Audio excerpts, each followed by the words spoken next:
for part 1, part 2. Yan guys. Kasi naputol na pindot ko. Ayan na siya. Nalagyan ko siya ng kikuman. So, little bit toyo. Siyempre, puti. Kikuman.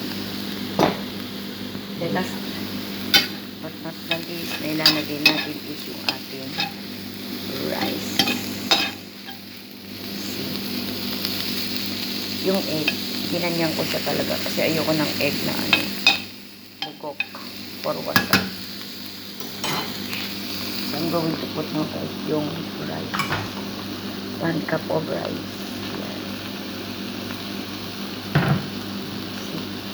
Ang sarap. Hirap nang walang assistant. My God.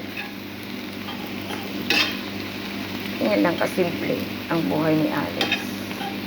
Dahil hindi naman ako mayaman, simpleng tao lang ako.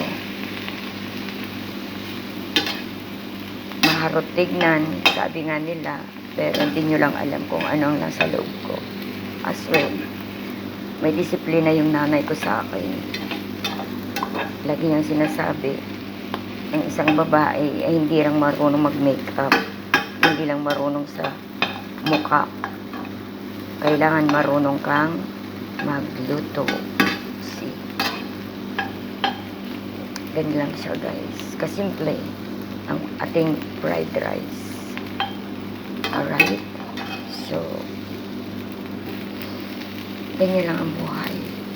Kailangan, pag solo ka sa buhay, you can do everything for your own way. Huwag masyado maraming toyo guys para hindi siya maging itim. Yung kasing itim na mga mahihinang nilalang. Budhi ng mga mahihinang nilalang. So, see? Very colorful, right? Anyway, thank you so much for watching. It's me, Ate Alex. Yana TV. I love you. Mwah, mwah. Chup, chup. Thank you so much, guys. And it's time to say goodbye. Good night. And it's for me to lapang.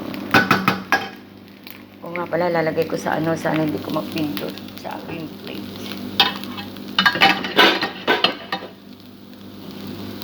Hindi natin siya sa plate.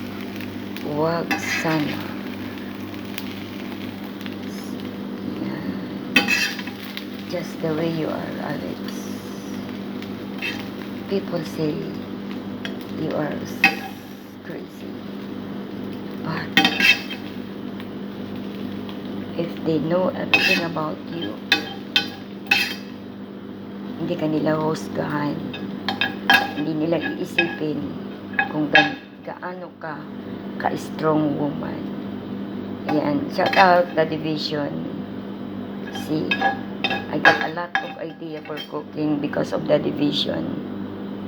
Ayan. Thank you so much, Daddy, sa suporta mo sa akin at sa maliit na bagay na na-appreciate mo. Thank you and God bless you all. I love you guys. It's me. See? It's ready for lapang. Tapos gagawa ko ng iced tea. Later na lang guys yung iced tea. Kasi wala na akong oras. Soon to be. Feeling hungry. I love you.